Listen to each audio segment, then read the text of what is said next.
Y'all ready? Yeah. Okay.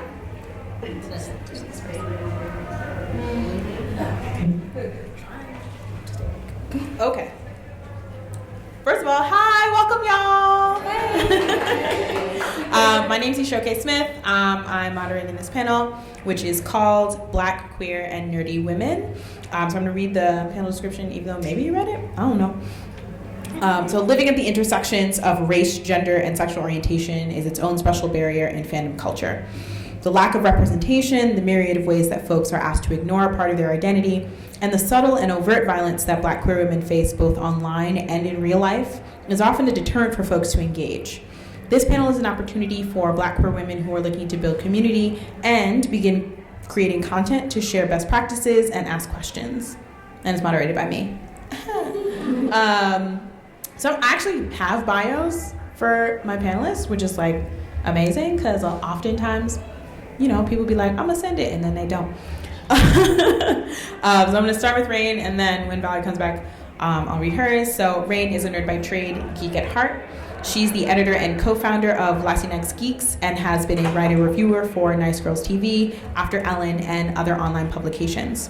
When she's not advocating for more diverse representation in media or lecturing someone on animal health care and rights, she spends her time watching obscure LGBTQ+ films, reading, or playing video games when her crew of fur babies allow it. You can contact her at rain@latinxgeeks.com or at latinxgeeks on the tweets. Yep. Hi. I guess I'll read my bio. It's weird.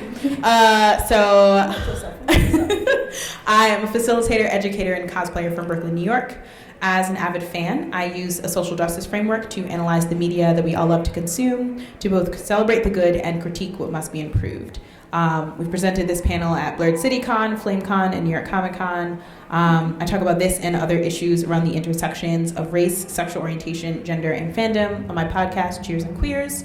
And in the Muggle world, I work on diversity and equity in the workplace and continue to pursue my interests in community organizing for queer and trans people of color rights.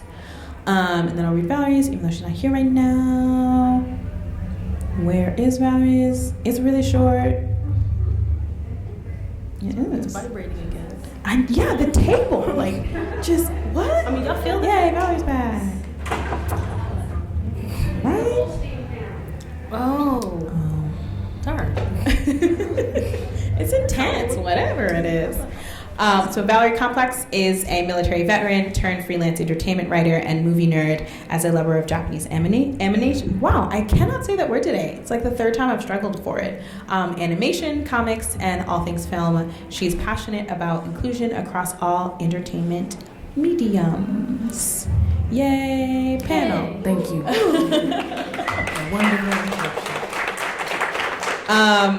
So I guess I wanted to talk a little bit about your role as a content curator, creator, host thing. So what does a typical day look like for you in your current role? What the fuck is going on? Is that Jurassic Park or something? I mean, it's serious. Like, It's oh my gosh, please turn down the level. It's real bad. Yeah. Oh, okay. A kissing movie? A kissing movie. Oh, the film festival. The film, that's why we're going against the film festival? Okay, then. Okay, Cool. Great. Curating content and... So yeah, what's your role? What is your role like right now in terms of like curating content, creating content, talking to people on the internet or in real life? Okay, starts off, well, my morning starts off with me regretting life and rolling out of bed. But then... Real shit? I have real bad insomnia, so I just get real mad in the morning. In terms of my role with Latinx Geeks and content creator, I would say my first thing I usually do is check my email, because there's always an email from someone about something. There's tons of checking that. Then messaging Alexis. We use Slack a lot. Alexis is a co-founder and creator for Latinx Geeks. She's over there. Hi. Hi, Alexa. And then pretty much breaking down what we need to, making up a list of things that we need to do. We do a lot of... oh my gosh, it's been a long day. I can't remember what the name of it is. But when you read things for people and you basically be like, yeah, that's hella racist, or no, it's not. Inclusion or beta reading, sensitivity reading. Sensitivity reader. We do a lot of things like that. So we break down pretty much like we kind of like split the work on like doing stuff like that. So a lot of times I will boot it to her because she's Latinx. So we'll do a lot of sensitivity reading on things like that. Trying to determine what projects we're gonna take on and not. I think this year we've been a little more selective about what we're gonna take on and not, just like trying to do some more self-care. We can't do everything. Real. Yeah, so that, and then trolling the internet for pictures of things that I need to post, or did a lot of Googling and looking up pictures.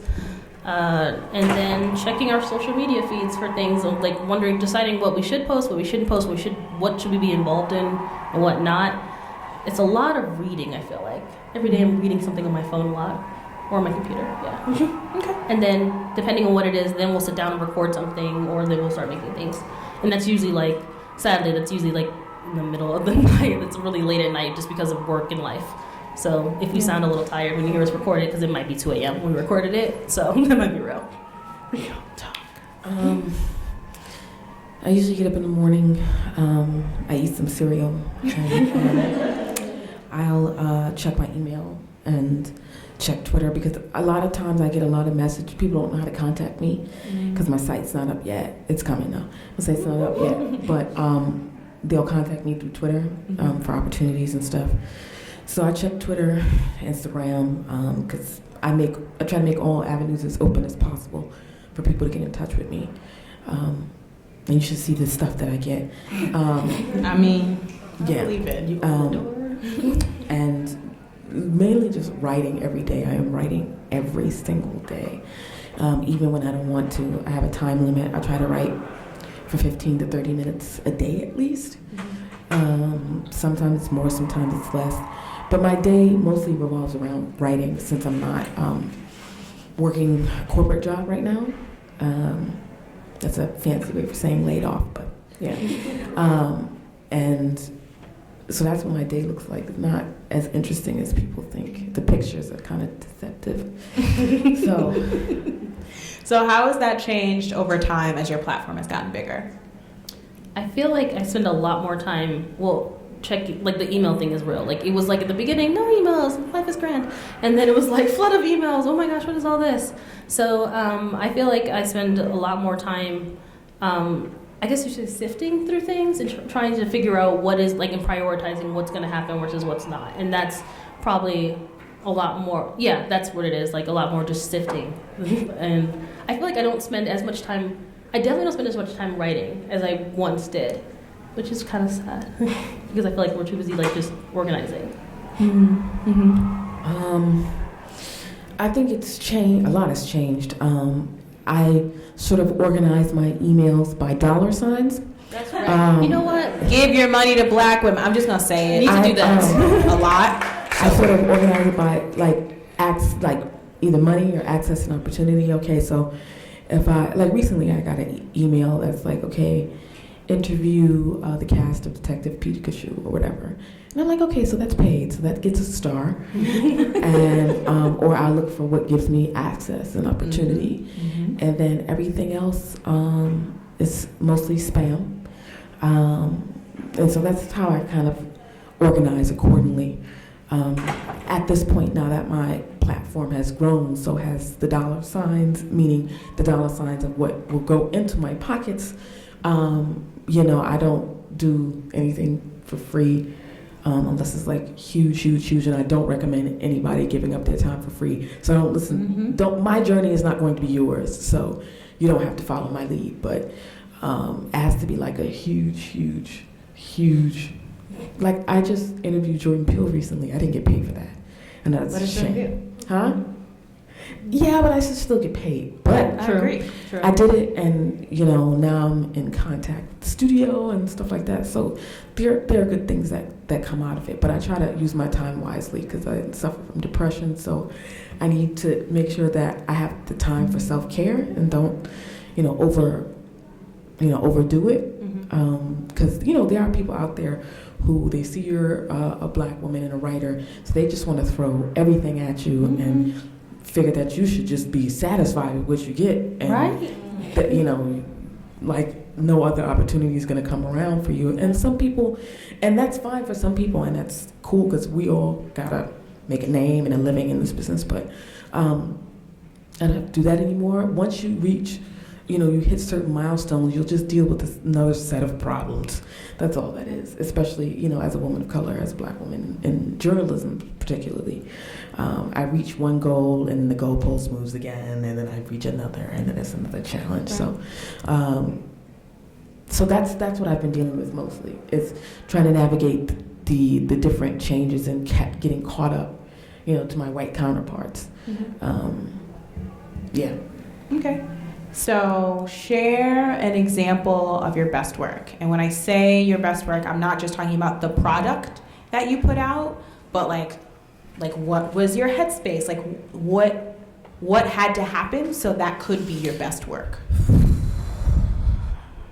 Does it have to be written? Mm. Okay. No? So there is a new initiative going around for the different film festivals where they give scholarships and express badges and everything that you would get if you were at a large outlet. They give that to POC and women film critics now. And I help start that shit. And a lot of people don't know it because the media tends to shift the focus to whatever celebrities are involved. Mm-hmm. I mean, a lot of people have come to me and they want to hear my story, but they want my story for free. Mm-hmm. So you want my stuff, and then your To make people money off of it. who don't look like me will go and make profit. So the answer is always no to those people. But what happened was I went to Sundance, and I was invited to a party by a publicist. And I don't know if you know anything about where Sundance takes place, but it's in Park City. And The middle of... It's like 7,000 feet above sea level, and it's in the middle of the mountains and in the middle of nowhere, and it snows all the time. So I was invited to this party, and the publicist said it was all good. My name was on the list or whatever. I'm on my way to the party, and it starts to snow pretty heavy. I get to the party, and the same publicist is like, I don't know who you are. I don't know who you are. I never said that. I can't let you into the party because it's over capacity. So I was sitting in the middle of the street. I was standing in the middle of the street in the snow, like crying my eyes out because I was so embarrassed because it was not like it wasn't a line of people, it was a line of my peers seeing me get turned away from this party. And I know that shouldn't be such a big deal. This is a party. But you're a person. But I was working the party. I wasn't just going to have fun and, schmooze. I was going to try to make back some of the money I made by going there. Right. So I'm in the middle of the street crying, and I was like, this has to change. And the year before, I had started communicating with this, I don't know, should I just tell them? So I had started communicating with Brie Larson via Instagram in 2017. And she heard we had been talking just back and forth for the year because she wanted to know what was going on with film critics. Marginalized film critics in that space. So we've been talking back and forth for that year, and then I told her I was going to Sundance and the problems that I was having then. Because you go to the film festivals, they'll give you the lowest amount of access with the lowest badge, and it's like most of the freelancers there are paying their way, and their hope is to try to make money back as they pitch different, articles and things like that. But when women of color don't get the access, then what the hell are we supposed to do? So then it's just a trip for nothing. Right. So she helped my badge get upgraded, and then I went, and it was an embarrassing experience. So after I told her about what happened, because I went complaining to her, I was like, this is fucked up or whatever, and then Angela Robinson had contacted me out of nowhere, and was like, we're with Time's Up, and we want to change this. So I've sat down and I contacted a few friends who helped me out, and I wrote this one-page proposal on what we want. When we go to these film festivals, you should pay us because more than likely large outlets already have people there, so we're just freelancing. Give us lodging and accommodations and travel. And they were able to push that through within 8 months. but the focus, of course, went to Brie Larson and its creation instead of the people who were involved with it. With the writing of the proposal, and she had been telling people who it was, but they don't care. They're just looking for the biggest name, who they can talk to, whatever. And it was finally like at the end of last year where she was at this big award event and mentioned my name, and she's mentioned my name in Cosmopolitan and at award shows, and that's where I got this influx of following it. I didn't understand where it came from at first until I found out. And so now people are going to, so I was able to sort of benefit from my work because I went to TIFF, the Toronto International Film Festival last year, completely free of charge. And I stayed in like the, I guess it was where all the celebrities were staying. It was like a VIP or whatever. And, you know, it is what it is, but it felt good to finally be acknowledged and benefit from the fruit of my own labor. See that worked out and have the backing that it had to get pushed through. So now I just, my task is just to let other people know that that was something that wasn't created by film festivals and they just came up with it, out of the goodness of their heart. No, that was people's hard work and people's ideas that went into that. And so that's what I'm proud of. Sorry, the story's long, but I mean, it's a good story though. Thank you. I can't follow that. She said Brie Larson times. I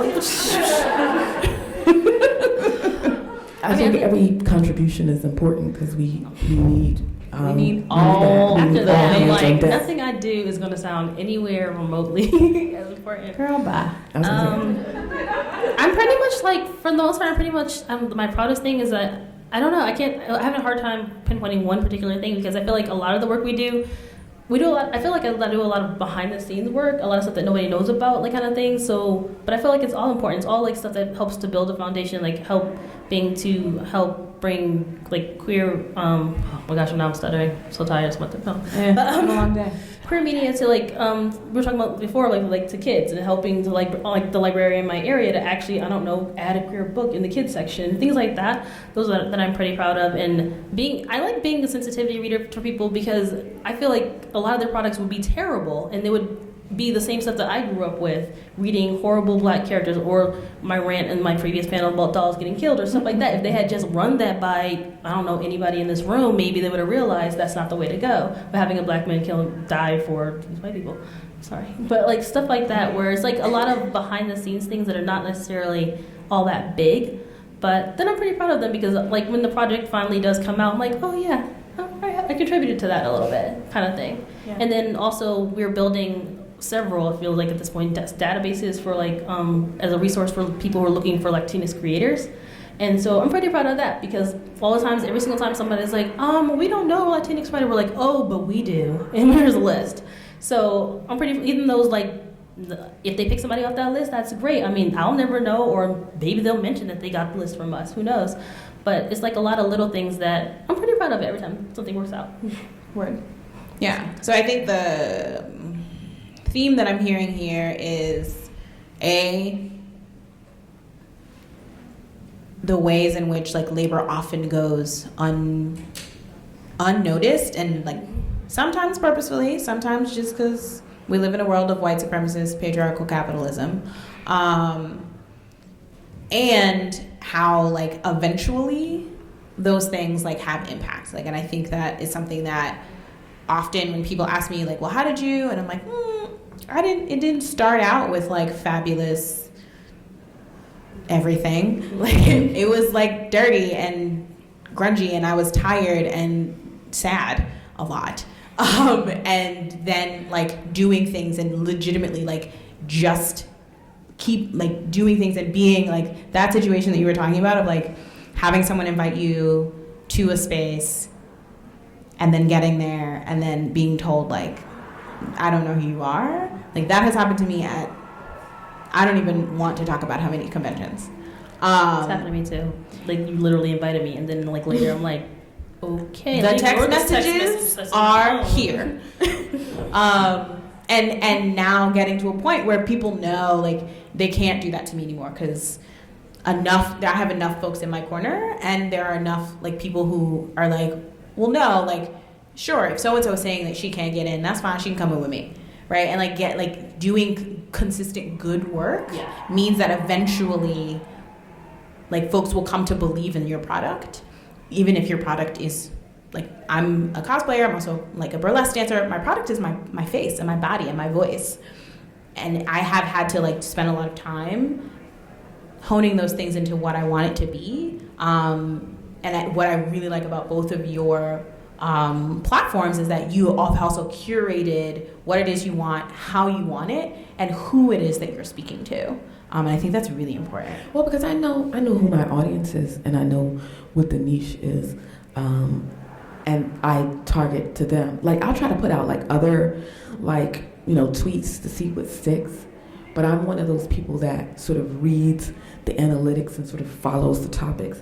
And I know this may sound weird to some people, but believe me, having some recognition and stuff like that does lead to opportunities. It has gotten me paid for certain things. It has brought me to certain areas.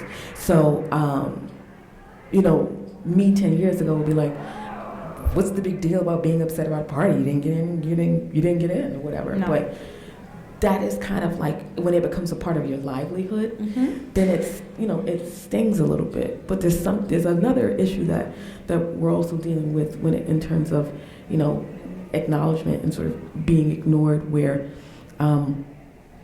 when you get to a certain level, you have to, your words have to become even more curated and more regulated. And that's something that I've been dealing with. Since my platform has grown and more people know me, now I speak less. And it's like that because a lot of people don't want to mess up the opportunities that they've gained. Right. And that sucks, and I hate having to weigh what that. you're going to say and how you're going to say it and who's going to follow you. Because I'm being watched by publicists or this or that with an outlet. That's something that white men don't have to deal with. They can say whatever they want about whatever movie they want. They can go and interview the celebrities and tell them that the film is bad, and they'll still be invited back to the next thing. But for me, it's like, if I say this about this, then who's gonna? So this is a concept that I heard recently, and it was about Black women and teaching, and the ways in which, like, oftentimes, like, teachers are sort of can only be one thing. And it was, like, talking about, like, people who are, like, a teacher and like I said, I'm a burlesque dancer, so, like, everybody's heard the story of this woman in the South who was fired for being a pole dancer, right? And it's how is it that, like, living your whole self and being a whole person means that you're essentially taking food out of your own mouth? Like, it wasn't too long ago where, like, in many states you could be fired simply for being queer, right, and a teacher, or queer and working with children, and they would come up with another reason for it, but that's why you were getting fired. And so what are the ways in which your platform has gotten bigger? As your platform's gotten bigger, you've had to really reconcile and think about, like, how am I going to show up? I was going to say, like, when Valerie brought that up, it, like, really hit home, because that's actually really been a huge problem where I already have anxiety, and it's become worse because I'm so worried about how people are going to take things. And we are trying to grow, and we're growing, and we're nowhere near, like, where Valerie is. And it's like, but we're already getting backlash from people. So it makes us, like, me personally, it makes me very nervous about what we say, because I'm like, I don't want to offend the wrong people, even when they're dead wrong. And so I've been lately having a hard time toying with the idea. I'm like, how am I living my truth? Am I being truthful? Am I being honest if I'm not telling this person they're trash and they're being complete trash? Yeah. So it's like, it's hard, and I'm still trying to find a balance of that, because it's like, I don't want to offend the wrong people, especially with the people with money, especially with the people with access, because they will be quick to close that door. That door they just opened will slam in your face really fast. So it's kind of, I'm still working on it. I'm still trying to figure out the better way to I hate to say call people out, but sometimes people do need to be called out. Sometimes your product isn't good. Sometimes it's really racist. Sometimes it's really homophobic. Whatever it happens to be, telling them that, but at the same time trying to do it in a way that doesn't really hurt their little sensitive feelings about it. Oh, I don't care about that. Well, I think it's important. I get worried because we're still small enough that, like, I don't want anybody to try to crush where we're trying to go. Right. So it's like you have to find that balancing act. You try to be very careful, which is frustrating because at the same time, I don't want to hold my tongue because you just might be mad and you have a little more power. Yeah. So, and that's something we keep actually talking about here. Yeah. Like the way, like I've experienced a couple things here at the con and have been like, do I say to this person that was problematic? Or should I wait until after they give me this gig that I really want? Right? And like legitimately have to like sit with what are the ways in which I may be harming my future self by being honest now, right? Because, you know, we want to live in a world where folks are compassionate and are able to functionally listen and learn and develop, but we know that's not the real world. And it's really, I find it has been a really difficult balancing act, like as more and more people have been like, oh, I know you, right. You're so-and-so. So I think in terms of, you know, something we're all like thinking about, what is a skill that you found invaluable for the work that you're doing now that like most people would be like, what?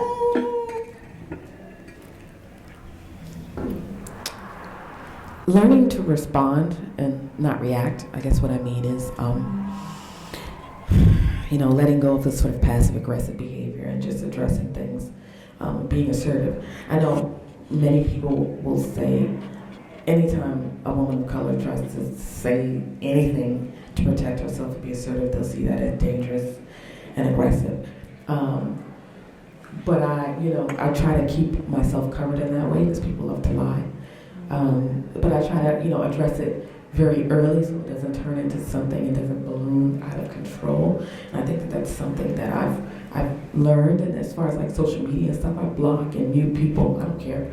And my, some friends are like, oh well, you don't want that person to think that they've won or whatever. I'm like, I don't give a shit what they think. Like, I don't care if they think that. Let them think that they won. I'm gonna, they're blocked and I don't have to deal with it anymore. And that's fine if they can think that they're winning. They can think that they're a fucking cockroach. I don't care. It's all about like self-care and stuff like that. And that's two things that I've learned to respond in the moment, and that self-care is important. This is not for the faint of heart, and you will get hurt, and people will tell you things to your face that hurt. I'll never forget, I had a pilot script that I wrote, and somebody read it and they thought it was really good, but they were like, well, we already have a Lena Waithe. And it's like, wow, so we only got space for the one? You only got space for the one black lesbian? That's cool, because we're all the same. And so, you have to really, learn that there's some ignorant people, but that isn't a reflection of you. But also, I've learned so many things, but it's like standing up to patriarchy and white supremacy is like, those are the things that I always do. Skill. That's something I'm going to always do. Nothing is going to get in the way of me fighting against that. Because, the more intersections you exist at, the more, the harder the struggle becomes. Mm-hmm. And we have such a burden and such a weight on our shoulders as women, as people of color, that every day seems like a struggle to survive. But you miss out on life, and so I'm trying not to have a balance of both. I would say the skill I learned isn't so much when people make like, what? It was like that for me, but I feel like most people would be like, well, duh. But it was like talking to people, like to my friends, well, not so much my family because they don't understand the queer thing so much, but like actually being honest with my feelings about how things are going. And for me, that's a very hard thing. For those who know me really well, I'm very, very quiet and very shut off. I know this is my third panel, but trust me, guys, I'm freaking out up here. I'm very quiet. I can be very shut off, and when I'm really upset, I tend to be even more shut off. So the skill I learned from going through so many things with this is to actually to open up and actually tell someone how I'm feeling in that moment, and then, or sometimes maybe process it, take a moment with it, and then explain to somebody later on how I'm feeling, just to get it out, because I'm very I very much usually just shut down and go off into a little hidey hole. And so I've been working on just opening up and talking to people, and it sounds like such a small thing, but it's so hard for me to tell somebody how I truly feel about something. Mm-hmm. So for me, that's a skill that I've learned that I have to do if I want to keep doing this, I want to keep putting myself out there, if I want to keep trying to advocate for people of color in queer spaces and everywhere. If I want to, like, you know, yell at people about cats and dogs or whatever. I mean, like, I'm gonna have to, when I get the backlash or when people are coming at me about something, or when something doesn't work out, an opportunity that I thought was going to work out, or when somebody says they're gonna do something and they don't, and they backtrack on it or just don't show up or whatever, then I have to be very careful, like, with not taking it to heart. And if I did take it to heart and I really am upset about it, then to talk to somebody about it, to actually open up. And like I said, it's one of those things that most people are like, well, duh, talk, but it's not, like, at least not for me, it's not that innate, it's not that easy. You didn't have to explain. I was like, you could have just been like, this is a skill. But I appreciate context. I think the thing, like, this is one of the few questions that I will answer. I think the thing that I've learned the most intently in this last 2 years has been ask for what you need. And I'm the opposite. I'm quick to tell you how I feel, but I won't tell you what I need. Like, I will just complain. I'll be like, everything's going wrong and it's so terrible.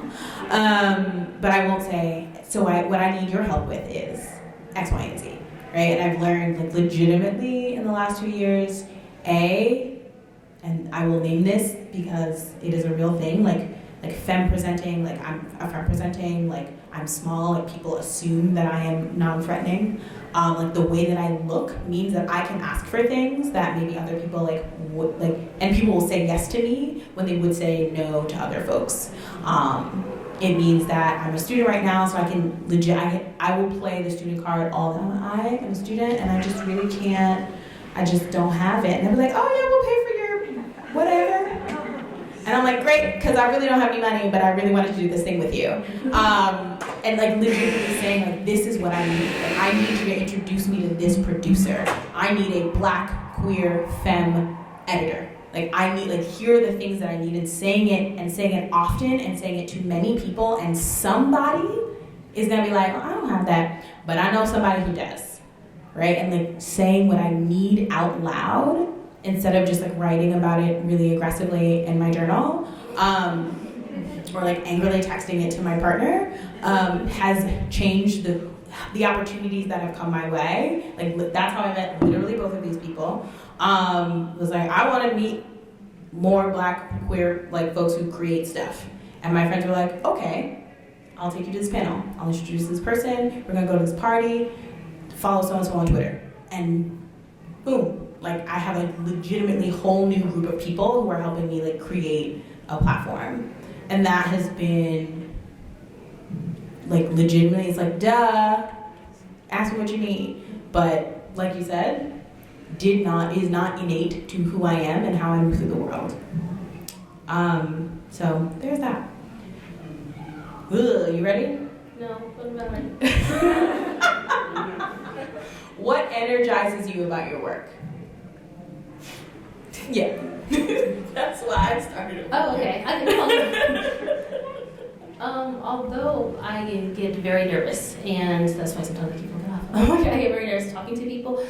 Having people come up to, like, talk to me about positively come talk to me later and talk about what I said affected them like a positive manner, and I don't mean like it'll change their life kind of thing, but just like, oh, I never thought of something that way before, or oh, I never heard of this before. But to be clear, I've heard people say you've changed their lives.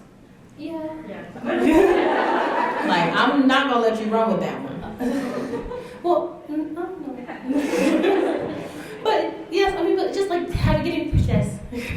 But positive feedback from people makes me feel better. Makes me feel like the days that are like things are really super hard, or when I feel like everything I just said was wrong, even just earlier now, I'm like regretting some things I already said. No, it's fine. You got in the butt. But like stuff like that, where like especially sometimes we're just getting hammered by someone or some group about something, where I'm like, you know what, maybe none of this is for me, like anymore. But then I meet people and they're like, oh, this is great. I'm like, yes, okay, yes, I'm not a horrible person. I don't say all the wrong things. I don't do all the wrong things. I don't edit things weird or whatever.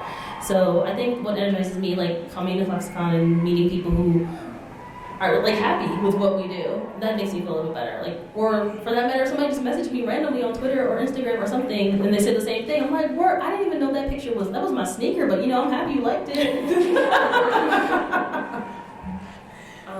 I think for me, like helping people has been really great. I've received a lot of help over the last 5 years. When I need something, I know where I can go to get it. And there's a small network of POC or women of color specifically who share resources and don't mind doing that. Because I know when you get involved in certain industries and businesses or just anywhere, people get the information and they hoard it, and they keep it to themselves.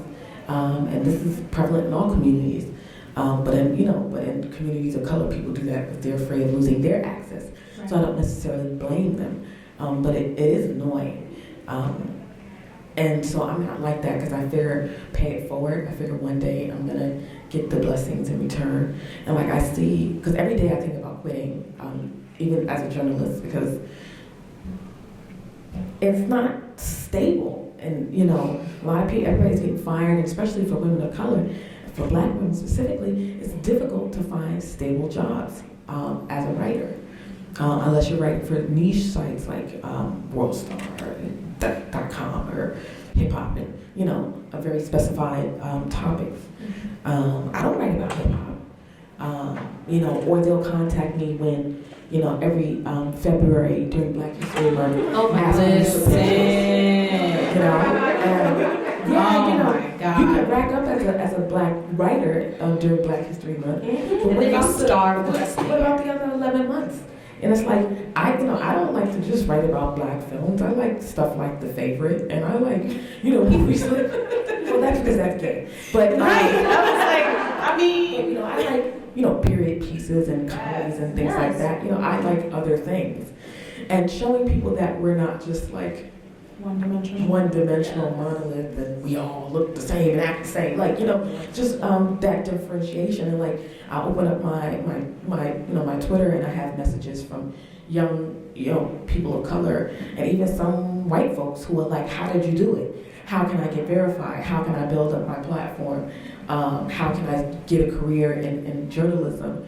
And sometimes I debate with my answers, but I'm just honest with them. I'm like, look, if you think it's really worth pursuing, I recommend you do that, because you might want to find another job, because you might want to earn, if you want stable income, you want to pay your bills. But I think that's the most part, just seeing how people come to me for advice, and people acknowledge my work, and they say it's, they say it's good. Thank you, I appreciate it. But this is good for. I like to hear from the community, and I feel like I hear from them a lot. And I enjoy that. That's sort of what energizes me and keeps me not quitting. So, speaking of intersections, what has been your experience? And you can pick a fandom. I don't care. But what has been your experience writing about or managing? Spending time in a fandom as a Black queer woman. Like, pick a fandom, because they're all your faves are problematic. I got it. Except for Sensei. The anime fandom. I had a website about 2 years ago. It was called the Anime Complexium, and we wrote about like niche topics like, Black cosplayers of color, and anime and topics that surrounded people of color, and animation. We tried to have a focus on that. And I used to get shit every day. People calling me all kind of stuff, throwing the book at me, telling me I don't know anything about anime. Like, look, I'm 36 years old. I've been watching anime since I was like 10. I'm pretty qualified. That's why I don't call myself in the fandom anymore. I just say I'm an anime watcher. Because I don't want to be bothered with, I'm not going to explain to you about, the third season of Naruto. I don't owe you anything. I owe you nothing. That's right. And so I got tired of doing that. It's just a lot of people speaking over people. Like, there's a lot of white members of the anime community who speak over everybody, including the people who, including the people from the country stuff started. And also the writers. The writers speak over everybody. And it's like, like when Ghost in the Shell came out, the live action movie, that was so ugly. Like, it was just ugly. Because I'm a huge fan of that show, and I've seen every episode, I read all the manga and all that stuff.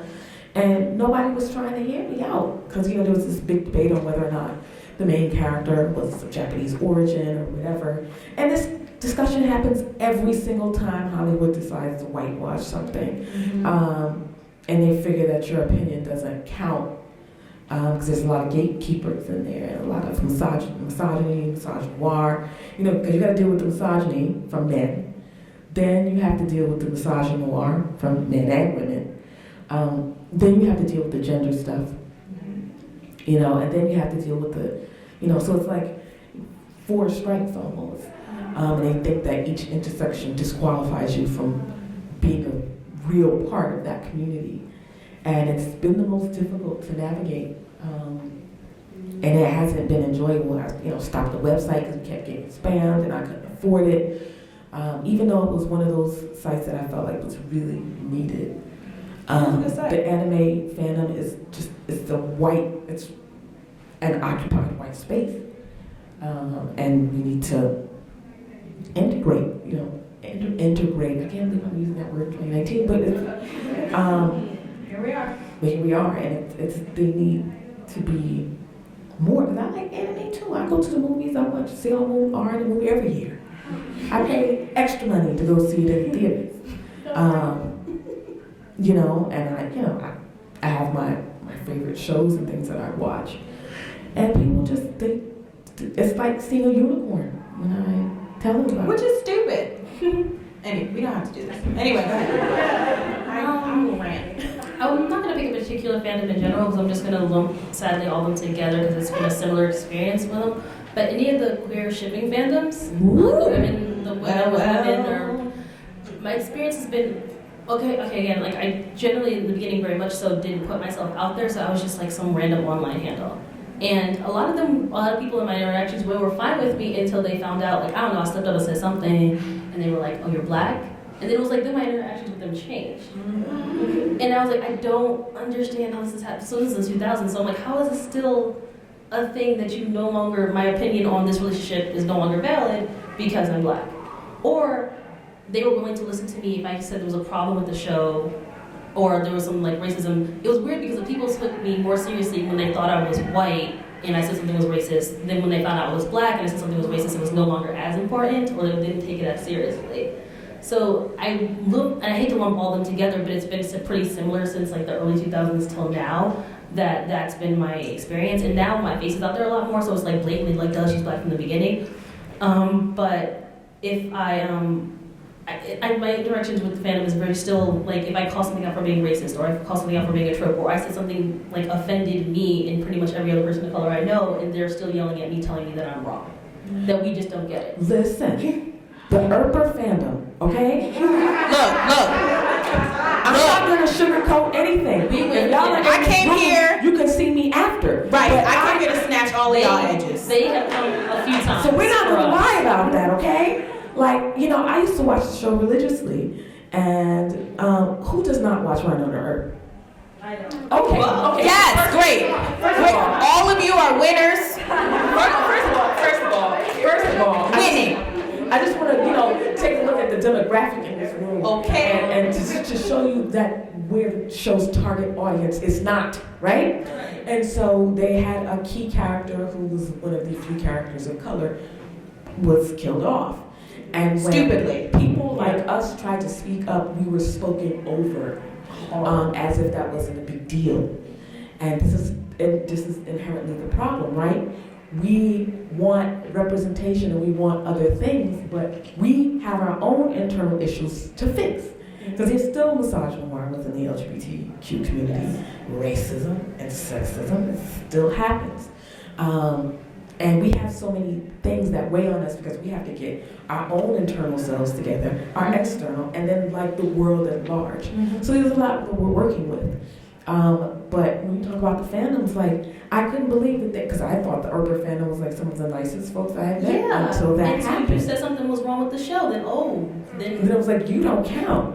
And it was like, well, and I wonder if, we're not going to go off on them, but it's like, they're not the only one. They're just like one of the more recent ones, and then one of the largest and loudest ones at this moment having that problem. But it's happened before, where it's like, as long as you were getting along, they were fine. Or as soon as you step out of line, like it's legitimate. Like there's a little sociologist to me who like wants to actually do a study about this, but I also am like, I don't want to do a study to say white people be fucking up. Like I don't need a study to tell me that. I don't. We don't have to do it. Okay, we just know because we live in a world of white supremacists, cisgendered patriarchal capitalism. Like we just don't have to. Like it doesn't have to be this like thing. But I remember, was it? I think it was the Potter fandom when, and this is not a quick. So which time? Book Potter, when Book Potter was transitioning to Movie Potter. And the first time that folks were like, Lavender Brown is black. And people were like, no. And this was early internet, right? Like we didn't have, I definitely didn't have a Twitter, so this was all on Tumblr and like AO3 and LiveJournal. I thought you meant like AOL chat messenger. Like, No. This was the movies. Okay, so my introduction to fandom was definitely over chats. Okay. AOL chat rooms, Lord. Anyway, and like people coming for me and saying that like I was ruining their fandom by pointing out the whitewashing of a character, and I'm like, it was, and also I was a child. So it was like A, it hurt my feelings, and B, like it was the first time that I was really like, oh, they gonna ride for me until, right? We're all the same until, and it just literally has never gotten better. Yeah. Doesn't matter what fandom I'm in. Doesn't matter what con I'm at. It jumps around. Like doesn't matter what cosplay I'm wearing. That's why I could lump it together. Because I'm thinking back all the way back to the AOL chat rooms. Dear Lord. Well, oh my. Dial-up internet. And where things were going up ugly then. Thankfully, somebody won't get a phone call. Doop, because the internet sounds good. But right when we get in the conversation, you fucking baby. We had 2 phone lines in my house. We didn't have all that.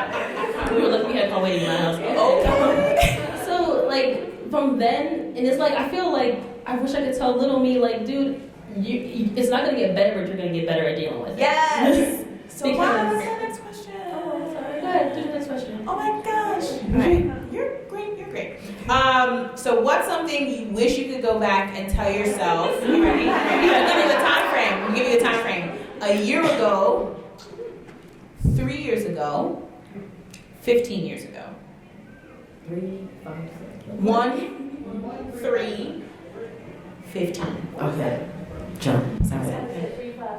17. Numbers up. I'm not good. Numbers up. Throwing out numbers. I got you. So, I can do 15 because That's what you're saying first. Oh no. 21? No, don't call my age out. No. I was still an adult, so I was gonna say, okay, well, little me, you'll get better at dealing with it. 20. Oh, in my early 20s, me. Mm-hmm. Oh, you're real gay. Accept that. Not fake It took a long. Okay, I had got real personal. I was going in and out of phases of being, I'm totally okay with this, to being, oh my gosh, no. I mean, like I still knew I was queer, but I was like, my level of okayness varied for a very long time of how accepting I was of it. So that's like, I guess 15 years old, still me. what was the other numbers? So that was 15, 3 years ago. I don't remember 3 years ago. It was 2016. No, shit. I can't do math, y'all. This is why. It was 27. 3 years ago. You can push yourself to do things you never thought you could. Actually, yeah. Because a few years ago, I never would have thought. Well, how many panels? I don't know how long we've been doing panels. A few years now, but I don't know. I wouldn't have thought I ever could do 3 years this. ago, I didn't know y'all yet. I wouldn't have thought I could do this a few years ago. Like, get up in front of people and speak, and there's a microphone amplifying my voice. Like, it's just weird and creepy, and people are staring at me. I just never thought I could do that. Mm-hmm. And so I would be like, you can do things that you thought you never would be able to do. And a year ago, I don't really, you know what? What were we doing a year ago? 2018 kind of blurs into this one, so I'm not sure. What was I doing a year ago? A year ago this time, it was. Oh, a year ago at getting ClexaCon? ready. We were at Flex. You were at ClexaCon. I was at ClexaCon last year. We were like living in post Black Panther euphoria. Things were all good. No. A year. That one's harder. Can you come back to me in a year ago? Okay. 15 years ago, it was 2004. I was a raging homophobe. Yeah. You know, I came from a household. I knew you were dead when I met you. Please tell that story.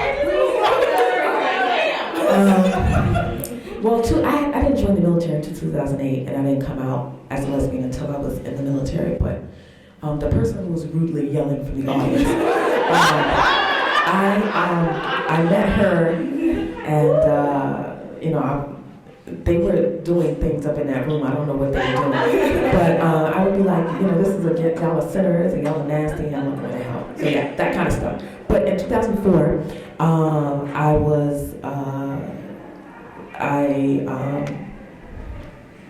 I think I would have told myself not to go on that trip to Austria. I went to Austria, and from there became a raging alcoholic for 10 years. And I didn't really have direction in life, and my housing situation was bad.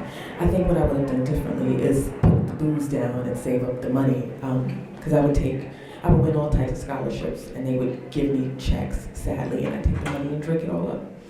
So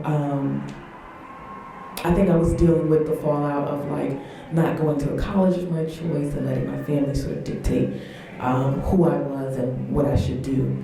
So I'd say put the booze down so I could be more level-headed. 3 years ago, 2016, I think I would tell myself to stick it out in California.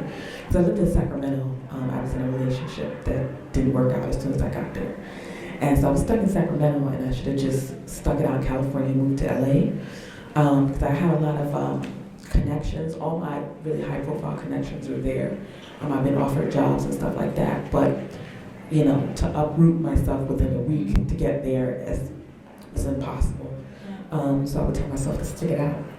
A year ago, I would have told myself not to be so concerned with getting access to opportunities and figure out a different way, which I eventually figured out. I still have to put in work, but I realized that I don't have to do everything for everyone, and that's what I was doing last year until I got burnt out. And sometimes it's still like, I'm still feeling the effects of that burnout where I'm terrified to write because I don't know what's gonna come up, because I wrote myself into oblivion to the point where I don't want to do it anymore. And I never want to get like that again. Okay, so that 1 year ago, I thought about it. So a year ago, I would probably tell myself to have more confidence. Different things have happened that have basically kind of destroyed my confidence to the point where I didn't want to do anything anymore, and I was very scared. And I used to write a lot more, but different things that happened made me very, very scared to be a writer. And so I would tell myself to have more confidence. You're better than you think you are, and to just push forward even through the uncomfortable times. Because one of my friends who's a writer recently has read some more of my stuff again. She was like, "Why did you stop writing?" And I'm like, "It's scary." And because of just various things that have happened. So I would tell myself to have more confidence. Just because you have a setback doesn't mean that you shouldn't just keep pushing forward. and to continue to do the things that you love, even if they are scary, and even if you have those days where you don't think you're doing a good job, just keep going. Have more confidence. You actually are better than you really probably think you are. I'm still working on that. I say these things right now, but I'm still working on actually believing. Okay, I'm gonna quote them back to you. All right, y'all. Yes, y'all got questions? Comments, concerns? Yes. Good question, Valerie. What's up? First of all, let me thank you loud as fuck right now. I'm a cuss because I'm hella happy to see a black person other than myself. Obviously, there are a couple of people that I personally know, but that is just that it's quite literally a couple of people. So thank you for being a openly black person who enjoys anime. Because I don't get that enough. This is my first ClexaCon, it's my first big con. And for me to get here, and obviously it's snowing real hard. So Blue? yeah. Oh no, I'm not gonna sorry about that. Nobody asked you to, girl. Go off. Anyway. Go off. So just that's my first one. Oh, It's been a long day. Thank you for that because I look. All my cosplays this weekend are anime. It's minus Go one. for it. yes. Right now, I'm Daddy Aizawa. If you watch My Hero Academia, Yes. I'm ready. I'm here for bad it. guys and everything. I'm not shaking his blood. So thank you because like You're I welcome. really didn't expect to see that here. Like, so when we first brought it up in the other panel we were in, I literally like it was almost moved to tears. Like literally almost moved to fucking tears. Because I was like, shit, like I don't see this, and the fact that you're open about how fucked up our fandom is, like, yeah, thank you. I just made a comment when I was in the artist alley because there were a lot of My Hero Academia things. I was super fucking excited, and obviously the art was amazing. Like oh my fucking god, not enough money in this world. Facts. I was just real salty because I made a comment to my friend here about the fact that I dressed up and did this iconic character from the show, and there were all these people here, and I was hella expecting it. Obviously, I'm a little salty because A, I worked hard for this cosplay, and B, I was just like, you have all these people who love this, and they didn't say that. I said, well, what if I was white? And that was all I could think. So just hearing that was that. But my quick question was just, how do you have any tips on as a writer? Like, how do you navigate that? And like, how else do you navigate that? I don't know if I recommend this to anybody, but the way I navigate it is I argue until I'm tired, and then I stop and I mute them. Because a lot of people in that fandom don't want to, they don't want education, they just want to argue, and they just want to be right. Yes. So, if I have the time, then we'll argue. And once I, feel like I've gotten it off my chest and it's, catharsis has hit the summit, then I will just be like, okay, that's enough, and I'll, send them off with a little nasty meme, and then I'll go on my business. Now that's not, that's Valerie from the Bronx answer. Textbook answer is, if you choose, you can engage and see where they're at. If they want education, you can give it. I don't recommend it because nobody deserves that for free. And Google is free, and that's where you can get that education. But, I sort of move sort of freely, and I don't, I have on my blinders. I don't let the outside get to me. I'm trying to go to the Anime Expo this year, because I went in 2015, and, people would tell me always at anime cons that I'd stand out like a sore thumb, because I don't do cosplay. That's not true, because you got a whole ass squad of people you actually know who go to AnimeCon every year, who are black as fuck. The anime cons are, you might be thinking of East Coast stuff, I'm talking about West Coast, it's different. The atmosphere is completely different. No, we're not doing that. The atmosphere, we're very, very small, there's almost no culture there on the con circuit, period, out in California, because I've been to a lot of them. I just sort of move freely and sort of, I try not to pay attention to what's going on the outside and just enjoy and remember the reason why I like things like that, the reason why I'm there. There will be people who are like, oh, you're this cosplay is supposed to be played by a white person. It's like, well, no, the character's Japanese and you're just racist. That's the problem. You know. See, our previous panel that actually was the first ClexaCon, I submitted this panel, and it's called Supergirls Not Black. And it was a panel of all black, queer, femme-presenting people and literally the entire panel is about the ways in which we've experienced violence at the hands of white fans who have told me, like, and I mean, all the things that you would think that somebody would put under a cosplay of a black woman playing Rose Quartz or Supergirl or Starfire or whatever, we've all experienced it, and it doesn't get better. People love saying that at queer spaces. I'm telling you, it doesn't get better. And I think that's why it's important to just sort of march to the beat of your own drum and just, you know, step inside your own world and just enjoy it for what it is. Because there will be people who will always try to gatekeep and hate and, you know, say nasty things. But, you know, those people need to put on, you know, deodorant, you know, because it's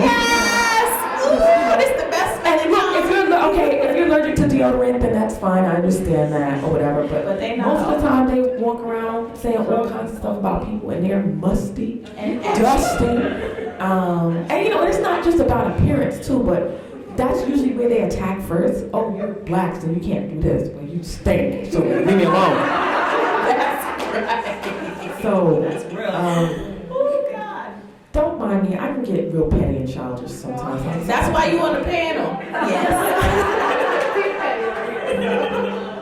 So my question / comment, I guess, is about the concept of fandoms in general, because the mood that I'm getting hearing about fandoms and being a person of color in fandoms is that it seems like it's a white thing and we're occupying space in it and we're looking for space in it. But my personal experience with being introduced to fandoms was never white. I didn't start dealing with white people in fandom until I got much older. I said in multiple panels, I got into fandoms in B2K, right? So it was all Negroes. But I guess where my head is going is, how do we start to kind of claim that as POC space and not POCs within a white space? Because I feel like that's part of my issue, and I don't know if that's because we're narrowly defining fandom and what fandom activities are like, but when I go to Twitter and everybody's talking about X, Y, and Z, I don't see how that's not fandom stuff. Right. I mean, when Noah's Ark came out, and I don't know if anybody here watched Noah's Ark. Yes. What? Right? Yes. Tons of fan fiction and Yes. all types of things. Yes. So I just find it interesting because, again, it's like, oh, let's talk about this fandom and that fandom. It's like a bunch of white people. There's fandoms that were just POC things, and I feel like we don't act like that exists. And I don't know if there's like some way to like mobilize behind that and really start to have conversations about it, but I'm just wondering what your thoughts are on that. Let me ask you a question. I know you asked a question. I'm asking a question with a question. I apologize, but I'm curious to know what you think, because and I think I have forgotten this too, because a lot of times those spaces become colonized? I don't know if that's right. Yes, you know, and then they turn into that. And then we forget the way it was before. Mm-hmm. That's not a solution to anything, but I think that's what happened to me. Because I got into the anime fandom with a bunch of black people. Same. And a bunch of Latinx folks who put me on. Not the proper way, but that's a different story. But they put me on, and I didn't know it was like this until I moved out to California and started to see what it was like, and how that was different. But I think, to your point, is there needs to be a resurgence of these. But if they resurge, then are we allowed to protect them, or do we have to be inclusive? I think that's a question that people have juggled for a while. Yeah. Speaking to that, I think it also might be a thing with titling. Like at UNLV, we have a lot of us here from in this room from UNLV, and we have Professor Dr. Johnson. He talks about how we're theorizing in the classroom space where my grandmother theorized about the same thing. And she didn't call it theorizing, but that's what she was doing when she was saying X, Y, and Z things. Yes. So maybe the conversation piece is, it's not branded this, but the model looks the same. Yeah. Right? So maybe that's where part of the disconnect comes from. So I want to I really want to hold, so has anyone heard of the Millennium Tour? Yes. Thank you. So I just said this, so B2K and who else? Omarion and Mario and the rest of them. So yes, right there. They went on a tour, right? And so I have never seen black folks be like, well, I'm gonna pull out my jersey dress and my white A1s and like all the and slick my baby hairs down and wear them door knocker earrings that we were wearing and just do things that I conceptualize as part of fandom, but to them, to my friends, they were like, oh, we just dressing up to go to the concert. And I'm like, okay. And so I think that what you were saying is really, really important. And part of it is decolonizing the way that we conceptualize ideas and titles, but also really holding space for all them damn chat rooms were full of fans. Cisco or whatever other, or Paramore or whatever. I didn't get introduced to Flyleaf and Paramore through white people. I didn't. And I still don't listen to that stuff with white people because, but I think the point that you're making around the way that we think about fandom is really, really important because I told this story yesterday, the Potter fandom wasn't white to me until the movies came out. It was all about the girls that I knew we all go to the library together. I'm from Bed-Stuy in Brooklyn, and we would just talk about Harry Potter, and it was black girls from Brooklyn. And so, I think the internet gave other people access to our space in a way that they didn't have before. And it meant that we have all of this language, and the language places parameters around things, and those parameters should be mobile, but are not. And that's my very academic answer to that question. All right, this is the last question we're gonna take. We're gonna take a selfie, and then y'all go get a drink. Yes, ma'am. So I'll try to be fast. But so as long as I've been at this call so far, I think one thing I've been running around with is fear. We're all here because we're into a fandom, but I just find much superiority in fandoms. I don't want to tell anybody anything because I don't want anybody to be well, episode 3, half 13. What was the name of this brand? I don't want to be challenged, and I feel like. Can I just like a show without knowing every line or Yes. harassing me? The answer is yes. Yes. So, I think so. But with fans, I think that's the biggest issue. And how can we kind of how can I navigate myself away from having to prove to you that I like something so much? First of all, throw them bows. Let them know. I'm a big one. I love Harry Potter and I love Star Trek. And those are the two fandoms that I will dig into some nerdy shit with you. For real. My Hero Academia, I like it, but there's some problems in there. And I just don't, I'm not gonna memorize the whole damn thing. But when I tell people, ooh, I'm really into, My Hero, Deku is really great and I love him, they start doing that thing. They start doing that gatekeeping thing. And they're like, what? And I'm like, first of all, you are not my mother. There is not a test. I'm not getting paid to speak to you. So either you talk to me nice or you get the fuck out of my face. I don't play with that at all because my job is educating people. My whole job. And so when people start doing that gatekeeping thing, I just get angry and I don't sit on that anger. I don't even think a lot of them know that that's what they're doing. And I think that that's what I've come to do. I don't answer their question. I just enlighten them to the fact that they're getting on my nerves. And I'm like, okay, so what was the point of that question? do you know what you're doing to me right now? And usually there's never an answer because they're always caught up. So if you want to educate them on why they're wrong for asking you that question, that's one thing you can do. You can always walk away. You don't owe anybody anything. Earlier in the panel I had earlier today, I felt like someone was trying to challenge my knowledge on Xena. Like, listen, I grew up watching that show. I owned the whole series, and you know, I said something about pretty much the comment was, you know, how if we knew that Xena and Gabrielle were actually a couple, it would have made a bigger impact and mattered more then than finding out now. Because like somebody said, in a post-L word world, where it's like we expect to really be able to see it. But back then, that just wasn't the case, whether it was the network or whatever. And so the lady was like, well, I've been in the fandom for this amount of years. And I was like, so have I. And then, you were there, right? And then she was like, well, you know, I watched it. I missed this. Yes, I did. We missed the tea. And, you know, I watched all the episodes or whatever, so have I.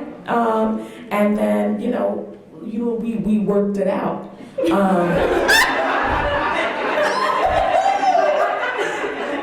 worked it out, really?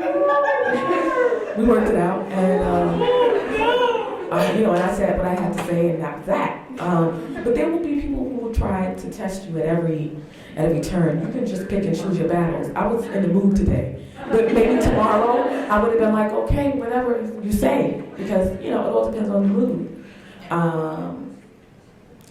Go with your gut. Go with how you feel in that moment.